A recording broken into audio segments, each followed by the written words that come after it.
Election کا جو case ہے 14 کا سپریم کورٹ نے کل بلا لیا، جو ایک ادم اور طوفان بدتمیزی مچا ہوا ہے اس وقت، اگر آپ دیکھیں کہ سیدھی سیدھی یوں لگتا ہے کہ آزادی رائے اب توہین عدالت میں اس طرح آزادی رائے میں بدل گئی ہے، تو کیا ہوتا نظر آ رہا ہے آپ کو؟ بسم اللہ الرحمن الرحیم۔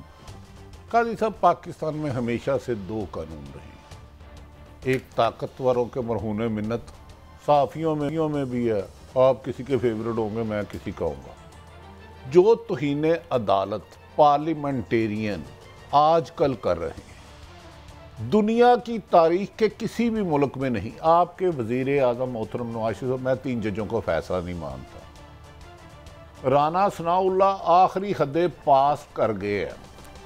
شاہد حقان عباسی صاحب فرماتے ہیں چیف جسٹس صاحب کو ادھر طلب کرو۔ مریم نواز صاحبہ کہتی ہے پہلے میرے والد کو سزائیں دینے والے سزائیں ختم کریں، پھر معافی مانگے، اور پھر ان کی تنخواہیں واپس کر کے ہمیں دے دیں یا خزانے میں ڈال دیں۔ اس کا آپ نے اس ملک میں عدالتوں کو تو ختم کر دیا، ادب احترام کے دائرے میں لے کے مبینہ طور پر یا ختم کرنے کا فیصلہ کر لیا ہے، یوں کر نہیں فیصلہ دیکھیں 14 مئی کو الیکشن کا سپریم کورٹ کا حکم تھا نا، قاضی سعید اور عارف حمید بھٹی کا نہیں تھا۔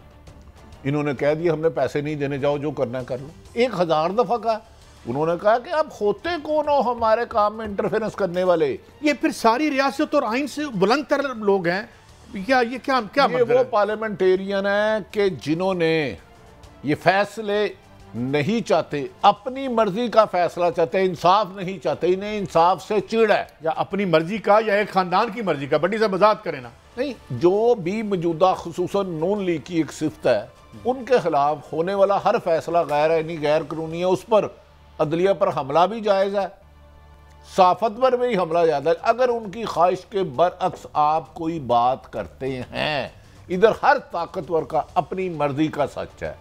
پاکستان میں تو اس وقت عدالتوں کی جو توہین ہو رہی ہے، میں تو سوچ بھی نہیں سکتا تھا، نہ کبھی سوچا تھا۔ بڑی صاحب اب دیکھیں نا، میں آپ سے سوال کرتا ہوں، یہ گورا بہادر نے ایک ریاست بنائی تھی، بورژوا اسٹیٹ جسے ہم کہتے ہیں، 3 ٹانگیں بنائی تھی اس نے، اور ظاہر ہے حکمران طبقے کے مفاد میں یہ سارا ڈرامہ لگا تھا۔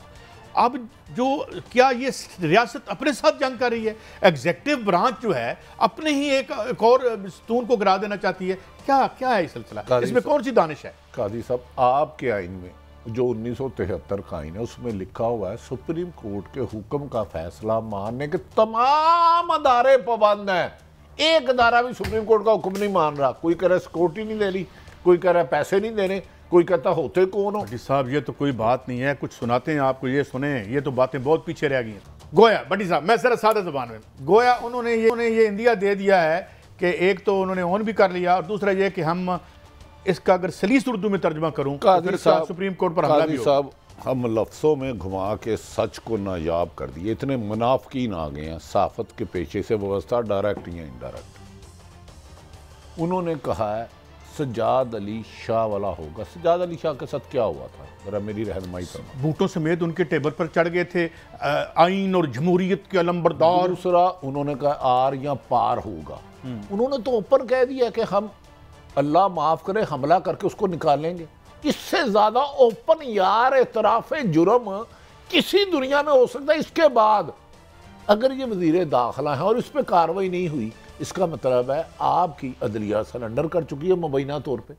جو انہوں نے لفظ کہا ہے، انہوں نے کہا ہے ایک رہے گا، اور حملہ وہاں سے ہوا، وار وہاں سے ہوا ہے۔ وہ خدا کے واسطے فیصلہ وار ہوتا ہے، سپریم کورٹ وار کسی نے قتل کیا ہے، کسی نے کرپشن کیا ہے، وار دشمن کرتے ہیں، سپریم کورٹ انصاف فراہم کرتی ہے آئین کے دائرہ اختیار میں رہ کر۔ چند دن پہلے کسی نے انہی میں سے کسی نے کہا جنگ ہوگی، اب جنگ دشمن سے کی جاتی ہے، اپنوں سے نہیں۔ ہمیں تو دکھ یہ ہے کہ اب ہمیں اپنے مار رہے ہیں، بہکاوے میں اپنا بنا کے ہمیں بلا لیا، اب ہمیں ہی چھریاں گھونپ رہے ہیں۔ اور یہ حالی حکومتوں میں نہیں ہوتا، بڑی جگہ ہوتا ہے۔ نہیں، اب آپ مجھے یہ بتائیں کہ انہوں نے تو یہ کہہ دیا نا کہ یہ ہم جو ہے وہ ان کو اس طرح جانا پڑے گا۔ اب ظاہر ہے کہ ایگزیکٹو پاور جو ہے وہ تو ان کے پاس ہے، جو پرائم منسٹر کا آفس ہے۔ عدلیہ تو صرف ان کو آرڈر دے سکتی ہے، اگر یہ نہیں مانتے کل تو پھر کیا ہوگا؟ قاضی صاحب، آپ نے میرا خیال ہے محترم رانا ثناء اللہ صاحب کی پوری گفتگو نہیں سنی۔ انہوں نے کہہ دیا آر پار۔ سجاد علی شاہ صاحب کا کیا ایشو ہوا تھا؟ انہوں نے پاک فوج کو بلایا تھا، وہ نہیں آئی۔ ادھر بھی انہوں نے کہا ہے اب اس سے اوپن یار کیا کرے؟ میرے جیسے غریب صحافی کو کیوں پھنسا رہے ہیں آپ کا وزیر اعظم اور محترمہ مریم نواز صاحبہ A to Z لیڈرشپ اس قدر سپریم کورٹ پر حملہ آور ہو چکی ہے کہ اتنا کوئی پوسٹ آفس کے دفتر کے خلاف بھی نہیں ہو سکتا، ان کی بھی کوئی نہ ہوگی۔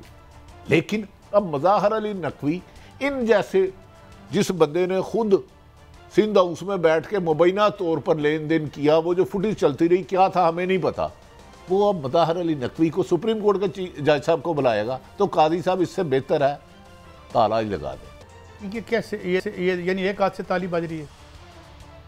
قاضی صاحب میرا خیال ہے آپ تھوڑا سا موڈ میں نہیں، ہتھیار، جنگ، آر پار، یہ لفظ دشمنوں کے لیے بولے جاتے ہیں، اپنے اداروں کے لیے نہیں۔ اداروں کا احترام ہے، اختلاف رائے ہو سکتا ہے، لیکن مجھے دکھ ہے قاضی صاحب، چلے سپریم کورٹ تو خاموش ہے، لاہور ہائی کورٹ بھی سوئی ہوئی ہے، باقی ہائی کورٹ نہیں ہے۔